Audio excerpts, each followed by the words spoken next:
Kita ninyo mga kabayan, ay panay na panay ang aking pag-upload ng aking mga cooking videos. Ngayong araw nito may pakikita ko kayo ng masarap na sinaing na tulingan with a twist. Yan ha, kita nililinis na natin ang husayan. Nagtatanggal na natin yung mga hasang at mga bitukat. Ngayon pati yung mga buntot na papagayan. Sabi nakakalason di tayo nasunor.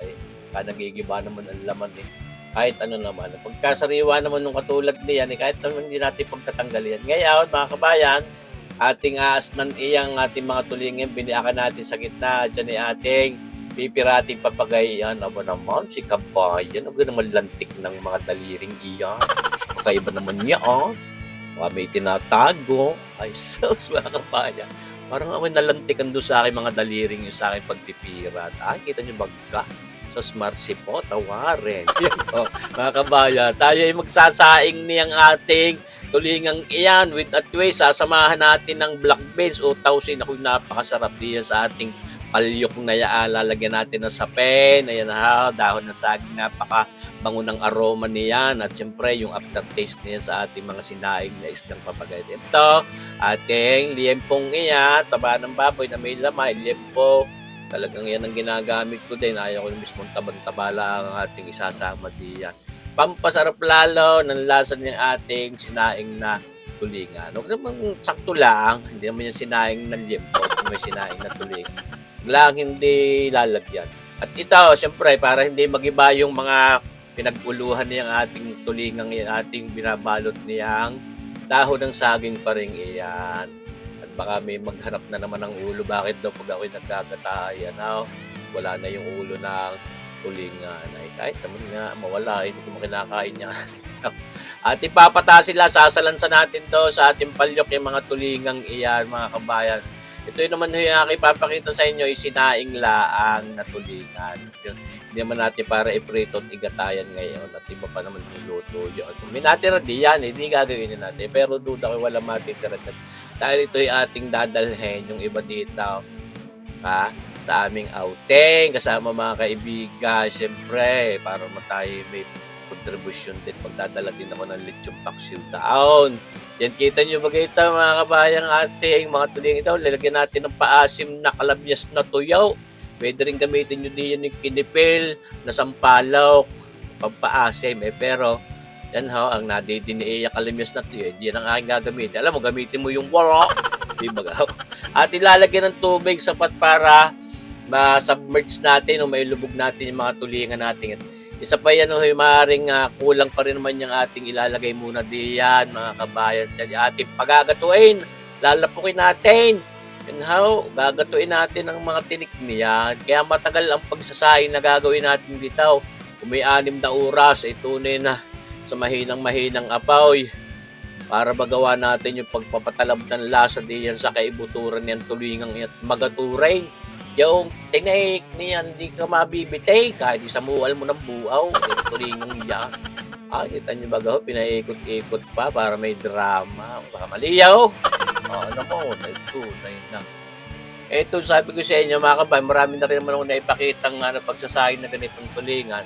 Ito nga, may twist tayong gagawin dyan. Lalagyan natin maya-maya ng black beans. Paborito ko din gamitin sa ating luto. Yan na puto-kuto na yan. At kita ninyo ang mga impurities na nalabas na yun. Yung mga lansa niyang isda ating aalsin din. Maya-maya ng karikay.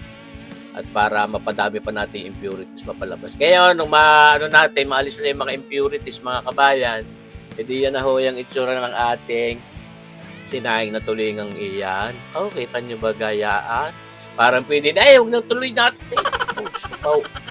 Bay, hindi. At masarap din talaga gato yung mga gayang tulingan. Yan ako, malayo pa sa katotohanan iyan. Matigas pa ang tinik niyan, mga kabayan. Ito na yung masabi ko sa inyo. Yan ay ating binibisita rin papagayan. Siyempre, baka dahil matagal tayong pinababayaan natin yan. Ako'y nanunuwag muna ng TV o minsan ginagawa ako iba habang yan ay pinalalambot natin baka malimutan ng tuluy masunog yan. Ay naku, sayang. Diyos ko, yan ay mahigit 2 kilo yung ating tulingang nabiling yan. Sariwa-sariwa naman. Kaya ako naman nakakabili ng mga ganyan tulingan. Kaya kung kahit hindi mo tanggalin lahat yung mga pinagbuntutan, pwede naman Di man makakalason iyan. Oh.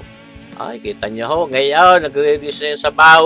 Palipas na rin ng mga 3 oras na pagsasaing na gayaan. Lalagay na natin ngayon itong ating black beans na yan, yung tausin. Nako, yung earthy flavor niyan ay pampatanggal umay, pampatibay din yan kontra panis dahil fermented ho yung ating tausin yan. Ay nilalagay na natin papagayaan. In-slow mo pa. Napakasarap po ako ba? Talagang napakasarap niyang tause. Talagang mga kabayan malibit ako'y nakakapaggagamit niyan. At gustong-gusto ko ang lasa sa ating mga luto, yung mga naipakita ko na rin. Sana makatesting din kayo. Ika ko nga napakasarap nitong natin, pampalasa, yung black beans na natin. Dagdagan ngayon ng tubig, mga kabayan. Kako ngayon matagal-tagal pang pagpapalambot ng tinik ang gagawin natin dito. Kung may 3-4 na oras pa uli yan. Kaya yung black beans na yan ay may infuse pa din diyan sa kabuang flavor ng ating sinaing na tulingan. Yan kita nyo yung patays. Unti-unti ng utay ng nakulay din yung black beans. Kahit hindi ka magbitsin diyan, pampalinamnam yung ating tausing iyan. Subukan ninyo mga kabayan. Ay, kita nyo ba gaho, nag-aayaya, sarap. Maya may papatay na rin natin na apoy. Ito makalipas naman ng mga 3 oras pa.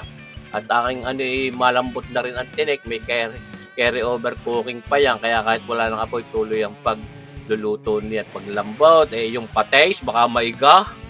Mabulita mo yung iga.